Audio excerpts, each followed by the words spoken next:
We are gold and blue, born in 1872, the greatest team in the world. We are known as we follow on. We are the people through and through, the gold and blue since. Good morning, good afternoon, wherever you are in the world. Well, whenever I get this recording out, to be honest, it is morning here over in sunny Dublin. Welcome to Bold and Blue 1872. My name is Chris, and I am again joined by my friend Jack. Jack, how you doing? Not bad. Good. I was going to say good morning, good afternoon. I was getting confused myself there. So good afternoon or good morning to everyone who's tuning in. Yeah, it's easy to lose track of time in the morning. I've got kids. Jack, you've got kids as well. I think mornings and afternoons and nights are no longer a thing. It's just day by day, isn't it? So, but yeah, I mean, let's get into it. It's been a week since we last caught up, Jack. The last time we were talking, I had given the revelation that I believed that Stevie G was the man for the job, and we were all set for Stevie G to be in place. And shit hit the fan on Saturday night, didn't it? That quickly turned over the course of a few days. There's been a bunch of other people mentioned. I know Rowe was obviously still in contention. He was being spoken to, and actually, I think a lot of people have been fixated on the Gerrard conversations. The Rowe conversations were happening at the same time as the Gerrard ones, but Danny Rowe, who we'll get to him in a second, but in more detail. But Ole Gunnar Solskjaer's name starts getting floated about. You've got people like Bill H. People are joking. Steve Bruce is on his way. All this kind of stuff. Yeah, I mean, what have you made of the last week since we last spoke in terms of that activity? Well, I think to call it the Rangers managerial rollercoaster would be a bit of an understatement, shall we say? It's been a bit crazy overall. So obviously the Gerrard news. To be quite honest, it kind of came as a shock on Saturday night when I'd kind of seen it, some of it breaking. I was a bit like, really, this seemed all kind of like set in stone and whatnot. But then we moved on from that to Danny Rowe. I mean, if I can't hear the song, I've got to roll with it one more time. It's it was ingrained in my head because everyone kept talking about Danny Rowe. And then some of the names like Ole Gunnar Solskjaer.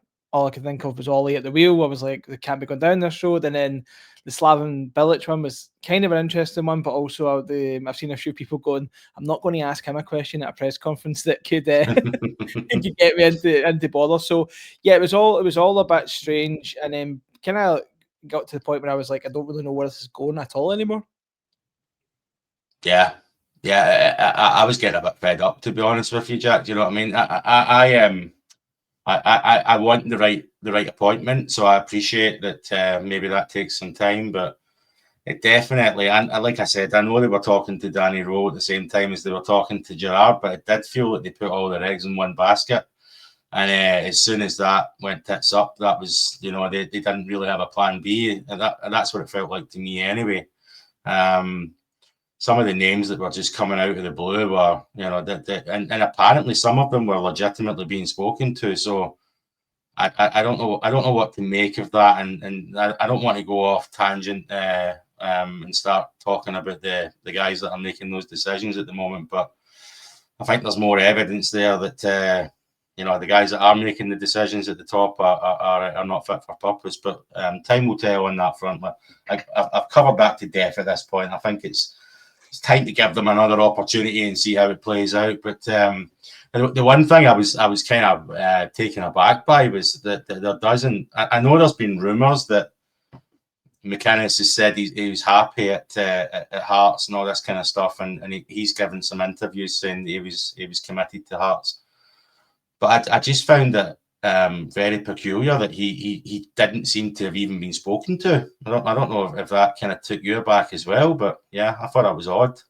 Yeah, when I heard that, because I'd obviously heard the interviews with McInnes, and he was kind of saying all the things that he was going to say essentially, yeah. But I was quite taken aback that that a conversation, a phone call, or some sort of back channel, and nothing had been done. Like as far as what I'm aware, I've heard of as well, is that he has just not been approached in the slightest. which was really peculiar considering, you know, his kind of like understanding of the league, and then also how Hearts have started, and the rumors of how much it would cost to get out of the contract, etc. All that sort of thing was like, it'd be worth at least asking the question, even unofficially. But yeah, really surprised by that. Yeah, and that gets a bit more baffling as well, and I'll touch on this a bit later, but the man that we're here to talk about, it does appear that we're going to be paying a fairly decent compensation fee for that one as well, and there is some technicalities with that move, but we'll get into that in more detail in a moment. But Danny Rowe, Wednesday night, he puts out a statement, or his team puts out a statement that he's removing himself from the interview process or the process.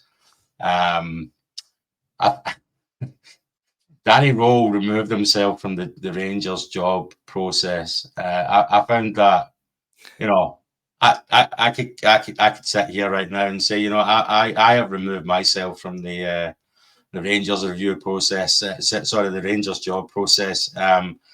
I thought that was a bit. I don't know what the word is, but I think Danny Rowe knew the writing was on the wall, because rumours of another candidate were quickly gathering a lot of pace, and discussions were apparently happening, etc. So before I got on to that, Stephen Smith did meet. It has been confirmed that he's taking the team for this week's game, for tomorrow's game against Dundee United. I don't want to spend too much time on it, because I don't know how much this Dundee United game means. Obviously, it's a league game and it's important, but I think that there's a more pressing issue for us to discuss. But Stephen Smith, I thought at the press conference this morning, very early press conference, I think it was about 9 a.m. this morning, that the team sat down with the press. Spoke very well. Seems to be very appreciative of an opportunity. How much can Stephen Smith do? What are we expecting from him? I don't think very much, but yeah, thoughts if anything on the game tomorrow. Kind of similar. There's more pressing things, but on the kind of wider picture, obviously you want to be getting the 3 points, the win, and it's kind of a way of moving forward and moving on, I suppose, as you're looking at it. Just touching on Stephen Smith, I've watched that. I thought he spoke really well. He had that kind of quiet confidence about him. I mean, the guy has been doing the coaching, I think, for around about 12 years, so he's got a quiet confidence about him, but not like, he's not coming in and giving it all this and what he's going to do or what he has done over the last couple of weeks. It's just very much like, let's get the job done, let's win, and that's it, So I've got good confidence in him at least taking the team for tomorrow. Yeah, I think he was even. I think he said in the press conference himself, he was a bit surprised that he was even getting the opportunity to be in the dugout. He was maybe expecting to take a couple of days training last week, and then this week someone would be appointed. But he also recognised that it's important to get the right appointment. So, right, this has been snowballing over the last few days. Will it? Won't it? I think in the last kind of 24, maybe even 48 hours, there was definitely people that I was speaking to that I respect their opinion and their input that were telling me. I think Jack a couple of nights ago had said, "Yeah, this seems like a goer." Yesterday we get even more kind of concrete information, and it does appear that there is an outstanding candidate that is coming for the role, as the title of the video implies, is Mr. Kevin Muscat, former Rangers player, Australian. I want to be respectful about how to phrase him as a footballer, but he was. I thought this was actually quite disrespectful, but I'm going to say it. Simon Jordan on TalkSport the other day called him a head case. So I don't necessarily think that's the case. I think we're definitely talking about the Kevin Muscat, the footballer, wore his heart on his sleeve and was willing to do what it took to win a game of football, even if that meant blurring the lines of what was acceptable or not when it came to being aggressive. Let's put it that way. But a man's man as a footballer and well respected as a footballer, former Rangers player, Did play his part in a treble winning season when he was here for a short term. But Kevin Muscat, the manager, is what we're here to talk about today. So, like just initial thought. I'm going to go into more detail about Muscat in terms of the comparisons with other managers. He's had his history. I think, Jack, you'll have some input there. But just generally, what were your thoughts when you heard Kevin Muscat was the front runner? Just to go back, I mean, I think when I heard that it was, a front runner, I didn't want to initially get any hopes up just on the back of what had happened, obviously in Saturday with Gerard. But just talking about him, I remember when it came down to Clement and Muscat for the job previously, as we've been told, I was very much all aboard the Muscat train at that point. So what I can say is I'm very happy to see that he's back in contention and appears to be, for all intents and purposes, coming home, shall we say? Yeah, I think we spoke about this a couple of weeks ago, didn't we, when we were talking about potential candidates, and I said the same when it was between Muscat and PC. I was all on that Muscat train. I wasn't unhappy with the PC appointment, but Muscat was my preferred option.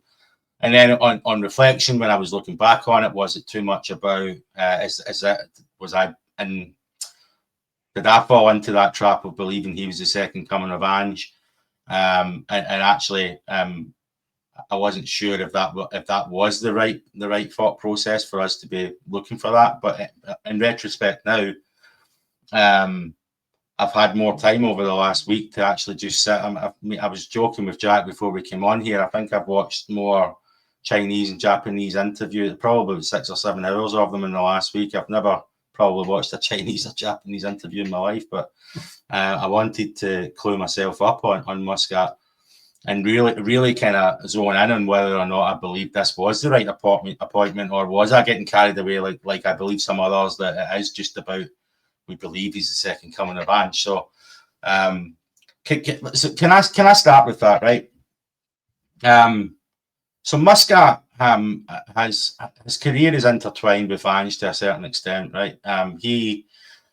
Ange was the coach at Melbourne Victory. Had never won a title at Melbourne Victory. He was only there for a couple of years, but towards the end of his time at Melbourne Victory, Muscat comes in as his assistant. So I think they spend about 6 months to a year. Actually, it's not as long as people think it is. I think at the most it's not even the full season. But he comes in, plays second fiddle to Ange. Ange moves off to Japan. Kevin Muscat essentially takes over Melbourne Victory. Actually stays there for quite a prolonged. He's there for about 6 years, right? I think it's 5 or 6 yeyears. He's there. Could be wrong. For quite a while. He's there, yeah. So he's there. Let me just check. He's there from 2013 until 2018. So yeah, about 5-6 years. He actually, from all accounts, from what I've read, I mean, obviously I don't watch Melbourne Victory, but from what I've read, he does a better job than Ange. He takes Melbourne Victory for about 12 years prior to Ange's appointment, weren't really doing very well. Muscat comes in there, wins 2 titles over the course of 5 years, also wins a couple of cups along the way as well. So everything I've read there, I think that there's evidence that he actually took Melbourne Victory to another level. And this is something that I think when it comes to Ange, there's a recurring pattern here when you can directly associate them between 2 clubs, because Ange obviously goes off to Yokohama. He's there for a couple of seasons. I think, does he win the league in his second season? I think he does. I can't recall if that's accurate. But nonetheless, Muscat comes into Yokohama and he elevates them to another level as well. So I don't know, just your kind of thoughts first and foremost on and by the way, there's a small spell as well where Muscat and Ange are Ange takes over the Australian national team, and Muscat is one of his backroom team. I couldn't clarify exactly what position he held. It wasn't his assistant, but they did they did have it. So in general, they've had about, in total, maybe 2 years together, right? They're not as affiliated as people think they are, just because they've been at similar clubs. But they've only really worked together directly for no more than 2 years. So I don't know what's your.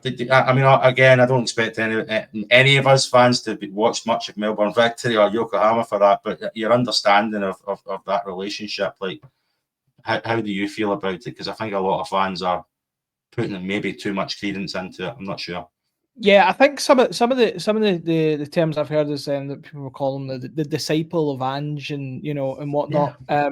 But I yeah, I guess, like, just in the fact they have worked together, I mean, sometimes you think if you're building a team around you as a manager, they'll have similar ideas of how the game is to be played as such. So you would, there's nothing wrong with saying that, okay, well, they want to play a certain way, etc., which I'm sure we'll touch on more. But I do think he differs from Ange more than people think, is what I would say. Yeah, I mean, I just to track back as well. Like they never even worked together at Yokohama either. So it's like Ange left and Muscat came in. So it's actually I'm inflating it by even saying 2 years. It's probably closer to just over 1 year they've worked together. So, but there is. If I can jump in there very quickly, Sure. just to say that I do think what you can say from what you can see is that he tends to have elevated teams that he goes to afterwards to a much more successful outcome.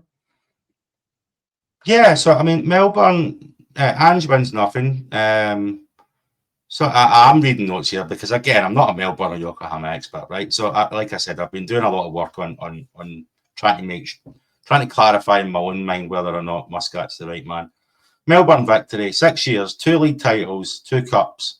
By far the most success in 12 years. He's got a win rate of 47%. Ange wins nothing, win rate of about 38%, right? Yokohama, there's a Belgium stint in between this, by the way. We'll get to that in a moment because a lot of people are putting emphasis on this. But in terms of the Ange Muscat relationship, Yokohama wins a cup double in his first year after Ange had won the league the year before that. So Ange is only there for a year, but he comes in and does better. He wins the cup double, and this for me is where, from the videos I've watched. So I've watched some of Ange's Yokohama, I've watched some of Ange's Melbourne Victory. Not a lot, but I've watched some of it. And you can see there's definitely some similarities in their approach to the game in terms of, we all know Ange from Celtic. He was pressing that ball high and moving the ball quickly, as quickly as could possibly be imagined. Everything was taken at pace. It was, even the throw-ins, within 2 seconds they were taking the throw-ins. Everything was fast, and everything was about moving the ball forward, and it was very attacking. I think it's well, I think people are well aware of Ange's approach at this point. Muscat is definitely doing something very similar, but you can see Muscat is and this is the word that I mentioned the last time we were talking about who I wanted to be our next manager. But he seems to be a lot more pragmatic. He's changing things now and again. He is, depending on the opposition that's in front of him, he's learning, he's growing. He's not the same manager he was at Melbourne Victory. Certainly, we'll get on to Shanghai in a moment, but definitely seems that he's developed his style, whereas Ange is still Ange ball. Muscat seems to be a bit more, certainly with similar philosophies, but far more pragmatic. And that, to me, is music to my ears. And I think it's something I wanted to emphasize today for anyone that is thinking we're just getting the second coming of Ange. I genuinely believe, and I think he's been on to prove it further at Shanghai, which we'll touch on in a moment. But I think he's an upgrade on Ange. That's what I'm getting from what I'm seeing now. Has he operated at as high a level as Ange has in the last couple of years? Obviously not. But just based on their body of work prior to them moving to a larger club, it does appear to me that Muscat is a bit more advanced and a bit more, I don't know, willing to change and learn and adapt. I don't know. What do you think of that? Yeah, no, I think we talked about that, but being pragmatic, and that's actually something I put in my notes that was kind of key to emphasize on, that he is willing to adapt, shall we say. I think the way I look at Kevin Muscat and his style of play is there's maybe a few key principles in terms of, wants to play attacking football, wants the ball to go forward, like as in go forward quickly. There's not so much possession for possession's sake with, you won't get more of that. Like, you won't be opposed to going, well, there's a ball, let's, go direct and get to that point. However, it's not just this relentless, this is the way I'm going to play, whether it's against, St. Mirren at home or Real Madrid away in the Bernabeu or whatever. It's, that he will adapt. And I think that's really key to make that there will be a difference in that regard. And I have to agree. I do think if you look at the body of work that both of them have done before coming to like a bigger club, that, he has had more success. Yeah, I mean, undoubtedly. He's continued that success. Now, like the level of opposition here is off, but we are comparing apples to apples, right? That's Ange prior, they were both at similar clubs, so I think it's a fair statement to say that he's been far more successful than Ange was, and just as impressive in terms of his output of goals and conceding. He goes on to let's talk about Belgium before we talk about Shanghai, right? So he is Saint Trudeau. Never even heard of them. I'm sorry, but I'm just going to be honest. Never heard of them until I actually looked at Muscat had been there. Is that just me, or is this a club that I should be aware of? I am the guy that didn't know that Ghent was a club, by the way. So just to reiterate that, my knowledge of Belgian football was lacking. But Saint Trudeau, to my knowledge, not exactly a force in Belgian football. Unless you feel differently, Jack. I'm not sure. No, I have to agree. I wasn't particularly, like, all I knew is that he had a spell in Belgium, but didn't really know the club until I had to look into it a bit more. It's a weird one, though. I'm not going to spend too much time on this because I think it's I don't know. This club ended up getting relegated like the season or two after it anyway. So it's not as if it was a club that was flying high with high expectations, but apparently he goes over there and he's got complications with his coaching licenses because they're not recognised in Belgium, or they're not even recognised in Europe. Apparently, it was the Australian badges. So I'm not sure what that says about the Australian badges, but there is some good Australian coaches out there, I will say that. But anyway, he goes over there, has that problem, has to basically apply for these coaching badges again, go through the process. Takes him about 5-6 months to do that. He's appointed some sort of kind of sporting executive director during that point in time. Just seems like a bit of a shit show, the whole episode. He does finally become their manager, takes charge for 14 games, loses 7 of them, wins 2 of them, and draws the other 5. I can understand why people were like, this is his only time that he's ever managed in Europe, sorry. And it was appalling output of results. But context is everything. Apparently, that club was selling players from under his nose, weren't telling him, replacing them with very substandard players. Some of those players, I can't even recall their names. They're not like world beaters, but some of them have went on to do quite well. And you could understand if you're not replacing players of quality with quality, then. And you're not communicating with the manager into the mix. It's not a recipe for success, is it? So, and like I said, that club doesn't do well in the preceding seasons after that either. So, I don't know how much to put into it. I think too many people are stressing on it. I just don't think it seems like a bit of a basket case that he walked into there in the first place. So, I don't know if you've got any thoughts on it, Jack, but. Yeah, just I think you've got to look at for example, the extenuating circumstances. So I believe he came in as I think at the term was a technical director as he was given, and like you said, with the badges, so even just from the get go, there's no grounds for a success or a way of working, etc. And I think I don't put a lot into it. Like I kind of view it as as you said, a bit of a basket case. Players being sold that wasn't really communicated, not replacing like with like or like with better, and it was over really before it get started. So I don't think you can look at it as a body of work. Is the best way I'd look at it. Yeah, I don't. The only thing I would say is I think it probably would have been better for his CV. So he goes into Belgium 2020, and instead of persevering with a career in Europe, he chooses to go back to Asia. I'm not sure that was the best idea. The best. From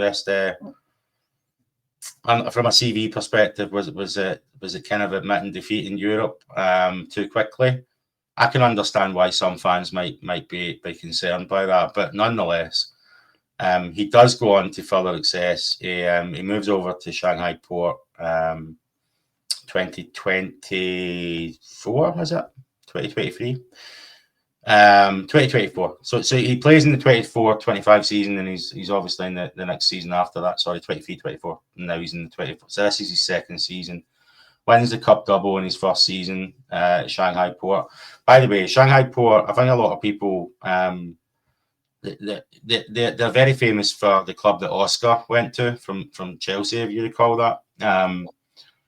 But haven't been very successful. That was the first cup double that they'd won in their history, and Oscar had been there for about 8 years at that point. I'm not saying Oscar is the be all and end all of Shanghai Port, but I think some people get carried away. Shanghai Port spent a bit of money, brought some good players in. The arse kind of fell out of the Chinese league a few years ago after they put a lot of money into it.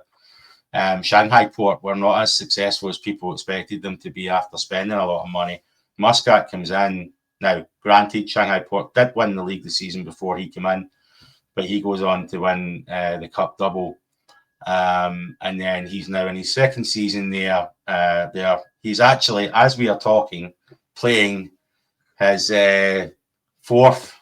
one of the last 4 games that he has left in the season. They're currently two points ahead at the top of the league, so they're on track to win a second title under Muscat. We will get on to the complications that might lead to in a moment, but yeah, listen, Shanghai, Australia, Japan. Japan's probably the most reputable league out of the 3 of them, I would say. Certainly in terms of the wider Asia Cups across the Asian continent, I'd say it's typically the Japanese teams that do a lot better than others. I'm not an expert on that, but I might be a bit of a dinosaur on that. It certainly used to be the case, but in terms of quality of leagues, Shanghai Port being successful, Australia, Japan. Can I ask you a question, Jack? And I'm not being disrespectful to the Scottish League, but a lot of people are talking about the quality of these leagues. Is the Scottish League any better? I'm no expert, but certainly is. I don't know. Would Yokohama scalp Dundee United? I'd imagine they would. Yeah, I'm not. I wouldn't. Yeah, I'm not an expert. However, I wouldn't say there's a great deal between them. Whether you look at one way or the other, whether you say that it's a slightly better league or it's a slightly, lower, or it's the same level. Like, I don't think, you're not saying, oh, the standard of football's awful out there, and yeah, if you're saying that, you need to also kind of look back in what's on offer at home. So, like, I think a fair point is, would Yokohama beat someone like Dundee United? Most possibly. I think just on that, and you can see that there's obviously not much about the Chinese league, but out in that kind of football market, which also has been explored quite heavily when, for example, Ange came to Celtic, that there is obviously a good quality of player out there. So, it can't be easily dismissed. So yeah, I think it's, you could go one way or the other, but I don't think you really make a strong argument for either. If that's what I'm trying to say. Yeah, and obviously, I mean, we're talking apples to oranges when it comes to the Old Firm compared to these other teams and the expectations. But Shanghai definitely came with a lot of expectations. Yokohama, whatever.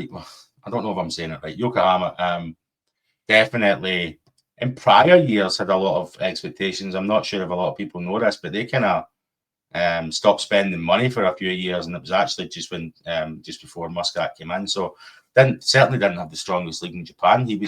Listen, you can only play against what you're up against, and you can only work with what you've got. And in all of those situations, and again, I would say that these leagues are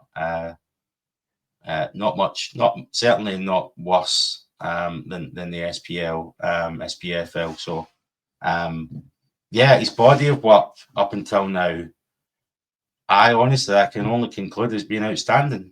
Is there question marks there about the leagues and the quality of football and the different styles that you can play out there? Definitely, but I think his body of work is certainly better than Angie's, and it's I don't understand why there's a question mark around someone who has been successful. We'll talk about style of play in a bit more detail in a moment, but this is a guy that's been very successful. I mean, that for me ticks a massive box. Well, the thing is, he's lifted some nice shiny things, and we as a club want to lift many nice shiny things. So you think it would go hand in hand at least? Yeah, I hope so. Anyway, listen, and we are talking about Muscat as the next permanent Rangers manager, but I mean, we all know anything could change until we see that scarf above the head. You don't know. I mean, obviously, we got burned a little bit with the whole Gerrard situation. I'm not going to go back and talk about that again. It's actually quite painful. But yeah, so let's talk about his style, right? Or his philosophy. And I don't think this is a philosophy one. I think it's do you remember? I think you made a good point the other day there, Jack, when we were talking, and I was banging on about this philosophy stuff. Does my ideologues do my tits in basically? And you were like, yeah, it doesn't need to be an ideologue, but they can have like patterns of play and a style and stuff like that. I think this is more a case of that because I do want to emphasise it does seem very pragmatic. And if you're a rigid ideologue, I don't see how you can be pragmatic, if that makes sense, right? Yeah. So he does have a very fast approach. I touched on this earlier on. Moves the ball very quickly, one-touch passing whenever possible. Doesn't like his players to hold on to the ball for more than a couple of seconds. Everything is about moving forward. None of this side to side. Music to people's ears here. We will not be passing it around their defence for half the game. He's very attacking. I think everyone is well aware of that, but very possession based as well. When his players does have the ball, the one-touch football, if they can do it, is also dependent on retaining possession. So they have to. I suppose if you've got the quality of player to do it, then you can. But what I've been really impressed with when I've been watching his games is his use of the wingers. So he gets it forward to the wingers very quickly. And this is music to my ears because I do believe we've got a couple of really exceptional wingers in this club. I just think we've seen some glimpses of Gassama. I think that the likes of Ant-Man, there's some untapped quality in there that we've not seen yet. So I think we've got some really good wingers on each side. We've got the young lads as well, but he gets it forward to the wingers, but everyone kind of almost doubles up on the wingers and creates space for the wingers so that you pull players away from the wingers to exploit the space down each wing. We did see it. I don't want to go back and stress that I've already said I think that Muscat and Ange are very different, but how many times did we see Celtic just get that ball forward within a few touches and the ball was in the back of the net? Muscat is very similar to that. I've seen plenty of evidence that happens a lot. He will open you up like a tin of beans if you give him the opportunity to. His players are set up to do that, but high press, very relentless, and he is demanding of those players. They are running their socks off non-stop. So I don't know how you feel about that, or if you've got a different opinion, Jack. But for me, what I've just described there is music to my ears. So yeah, I don't know how you feel about that. Yeah, I think I can only reiterate in terms of what you said there, music to my ears, because I, I always kind of, when I say, like, it's all about winning, that is the be all and end all. But it doesn't mean I Yeah, don't like to watch enjoyable football, entertaining football. There's something really satisfying about watching a team, just like cut through teams, etc., scoring great goals, whatnot. And for me, the main thing that I do is getting the ball forward quickly, like, and how he goes about that, because there's nothing more frustrating for me personally than watching any football, but watching Rangers play and they're holding on to the ball, and they're moving up slowly, and all I find myself screaming is get the ball forward, move the ball yeah. forward. It's like that's what I want to see. So if this is a guy who's going to come in and and do that, then I'm all in that regard. It And it's was, exciting. It's something to be excited about. It's like looking forward to seeing how that plays out. I mean, I don't want to go back and talk too much, but when the idea of Russell Martin comes in, like, you looked at the style of football and you're kind of going, to me, that's really boring. And that was before yeah. even what transpired, took place. So, yeah, to say I'm excited is, yeah, because that's how I felt before Clement came in. I was really excited about the idea of, like, Muscat, and I'm back in that kind of frame of mind again. I'll be honest, I didn't think it would kind of come around again, on the basis of where everything was last week and then what was happening, but then it just kind of seemed to snowball. So I am very, very excited about it. Yeah, we are talking about just over the course of his managerial career. He's a 53% win ratio, which is no mean feat. We're not talking about teams that were Barcelona in the leagues, right? There was competition in the leagues that he's played in. 53% win ratio is very good. Averages 2.6 goals per game. Love that, right? Thank you. And concedes just over 1 goal per game, right? So it's definitely with the attacking prowess that and the style that he plays, there is an opportunity to concede goals, but almost 3-1. I'll take a 3-1 win every game, any day of the week. So, and I think that he's going to be in a much more dominant position when he comes to Rangers as well, in terms of the quality of player he's got versus the opposition. So that he probably hasn't had before. I mean, this guy went on. He won 30 games out of 36 in China last year. 30 games out of 36 he won. He's absolutely dominated it over there. Again, it's China, but he's 30 games out of 36. It's just ridiculous, right? Just touching on that, Chris, like, you come back to, like, people talk about, the mentality of winning and, and knowing Yeah. what it takes. I mean, at the end of the day, the guy's won 30 out of 36 games, and, he will instill that in his players and what he wants and what he demands. So, that is no bad thing to be bringing into Rangers Football Club, I suppose. Yeah, absolutely. I think so. I mentioned I've watched loads of videos with these interviews and stuff. I'm not going to spook people here, but I do need to call this out, right? There was a Chinese reporter that was interviewing him last year, just after he came to Shanghai. And I don't know. I'm flying out to Singapore in the morning. I spend a lot of time over in Asia. I'm well aware of their culture over there and their expectations on individuals. Like, winning is everything, right? Losing is not in their vocab. It's a dirty word over there. So it's just a mentality. Whether you agree with that or not, it's a very I'm not going to class an entire region with the same mentality, but it's a very Asian mentality that winning is everything, right? This reporter was clearly of that mentality, and she was saying to Muscat, she spoke very good English, but she's saying to him, what's your mentality about playing and stuff? He starts talking about his approach, and she's like, yeah, but what about winning? And I'm not trying to spook people here, but he kind of gave him Russell Martin answer, where he was like, Well, the performance is more is the winning is the output of the performance, he was saying, right? Which obviously makes sense, right? He was very reluctant to just say it's all about winning. He kept saying, no, winning is the outcome of the performance. I train my team to perform, and winning is the outcome of that.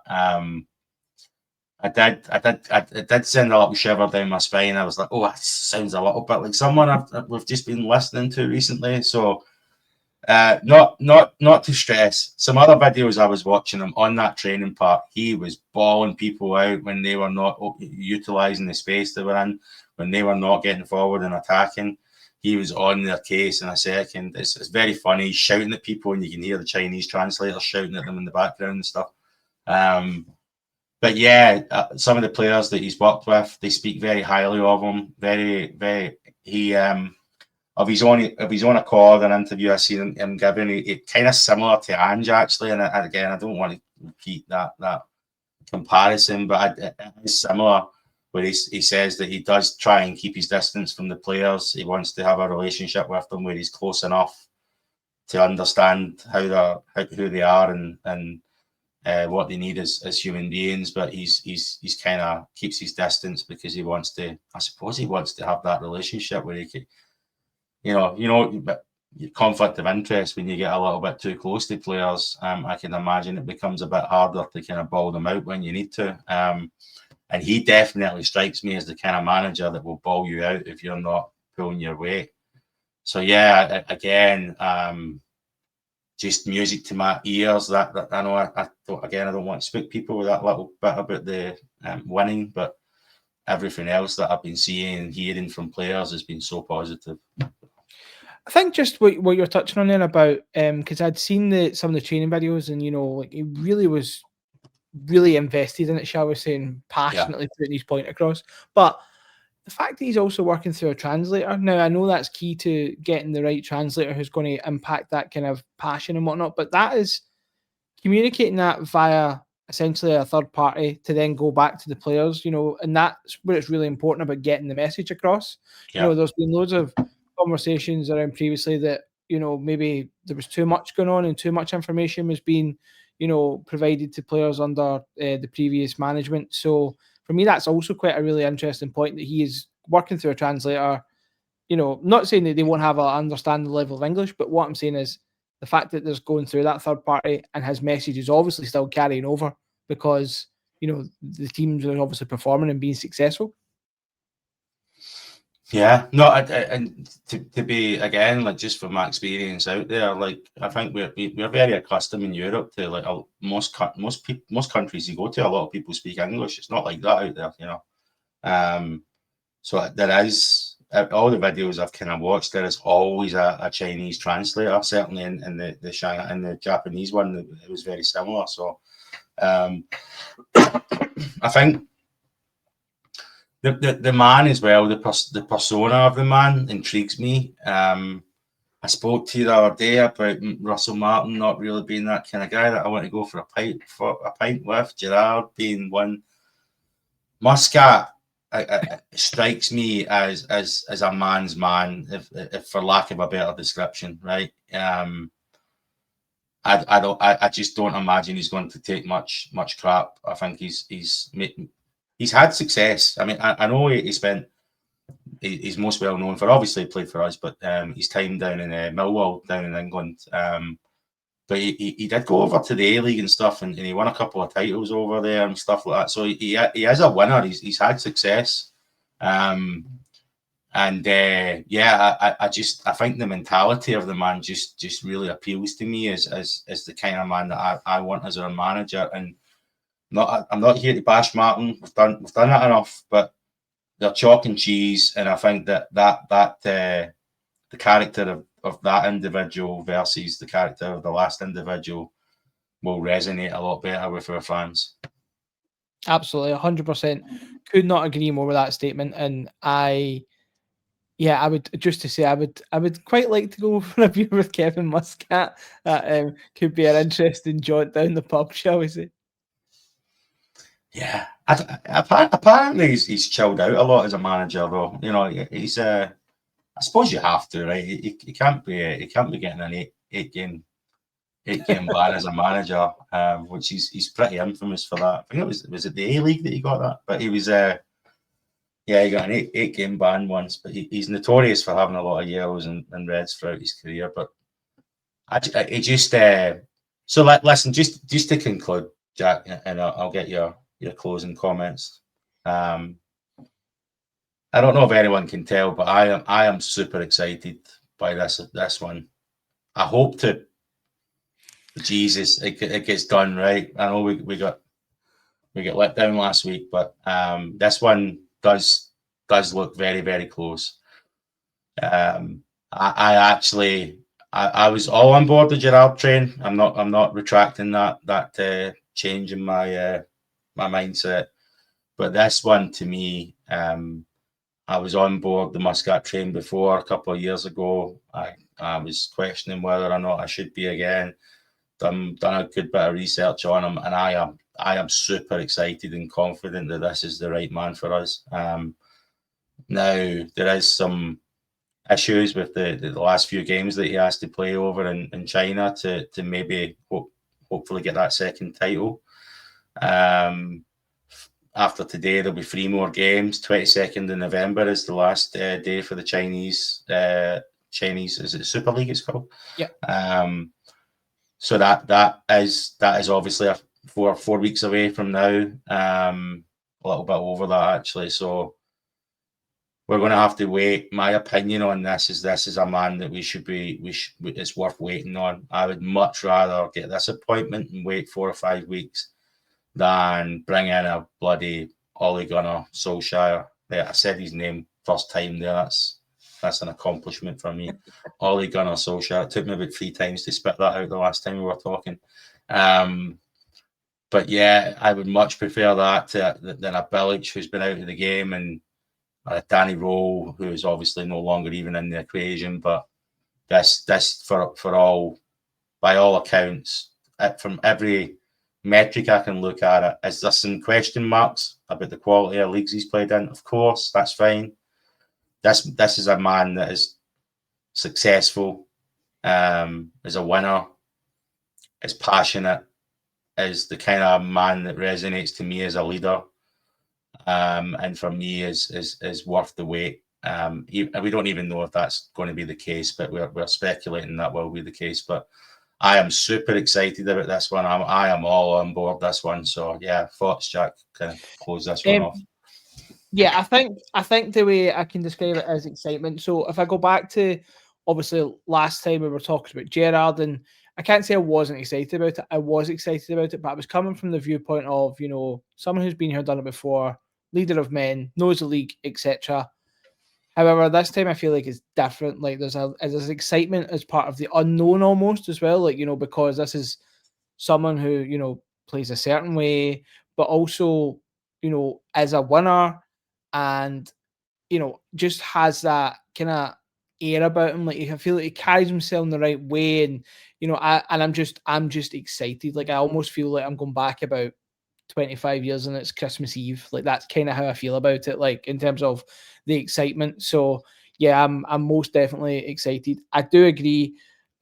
Yes, would I prefer to get him in early? Yeah, of course I would, but I do think it'd be worth waiting. Like I think, we talked about short-term pain, etc. Loads of times this season. Like to me, that's worth that kind of short-term to get him in for the kind of the long haul, hopefully. So yeah, I'm super excited about it. Obviously, hoping that I see the scarf above the head at some point, then I can be fully excited.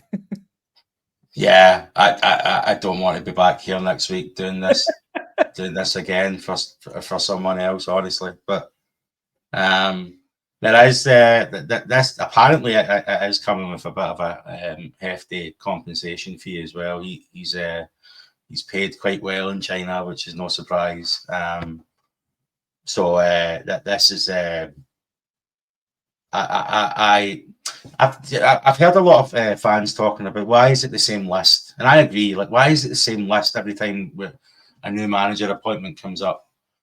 I really don't give a shit about this one being on this from the same list, because I think it was the right appointment the first time round in the first place. So the fact he's still on the list, the fact that he got knocked back by us for PC and still is coming back for more, I'm led to believe that it was outreach from his camp that started that conversation. Whether or not that's true or not, if that is accurate, that's very interesting to me as well, that he was willing to come back. Some of the backroom staff, I don't want to go into detail about this, but there's some Scottish lads in there that I am quite keen on seeing as part of the Rangers setup. Most notably, Neil McCann has been mentioned. There has been others that have been mentioned as well, and there is some other reputable coaches that Muscat is already working with that come with decent reputations as well. I don't know enough about them to talk about them, but obviously I know enough about Neil McCann that I would if Neil McCann does become his assistant manager, I think that's a great move as well. So Muscat, being a former player, bringing in former players who are respected by the fans, what can go wrong, eh? The deal doesn't get done. I don't, honestly. I think I genuinely, yeah, I do. My understanding is that out of respect for the game today, they've held off announcing this. But there's no confirmation about when he will actually come. That's the only question mark that it doesn't seem has been answered. But yeah, listen, it's been a week since we've done our last video about Gerrard, Jack, and to be quite honest, I've held off on this because I've been trying to. So I don't want to sit here and talk about Danny Rowe and I just don't. You know, it's not. It doesn't appeal to me to sit there and talk about these people that are never really going to get the job, in my opinion. So we've held off for a week, and I think we're as close to an appointment as possible. And fingers crossed it gets done. But I can't stress enough. I'm super excited. So, yeah, Jack, any closing comments, or we'll close out there, mate. Nothing from me. I just want to reiterate what I said before, that I am excited. It's a change from what has been, sort of thing, in terms of, like I said, compared to last week. You know, I'm genuinely just excited and looking forward to seeing where it goes. Yeah, let's hope we don't get derailed, right? Thank you very much for watching all. I really appreciate the support. We are fast approaching 1,000 subscribers, and we've only been going for 4 weeks. How the hell that's happened, I have no idea. But thank you so much. I appreciate it. This is a hobby. This is therapeutic for me and Jack, to be quite honest, to just come on here and talk about Rangers. And I really enjoy it. So if other people are getting something out of it, again, the support has been great. So yeah, thank you very much. Good luck for the game tomorrow, albeit good luck to Stephen Smith. Yeah, I don't want to stress too much on it, but good luck to the team tomorrow. Good luck to Stephen Smith. I hope you all enjoy your weekend. Thank you very much. Like and subscribe. This is Bold and Blue 1872. My name is Chris. Jack, we will see you later. Thank you.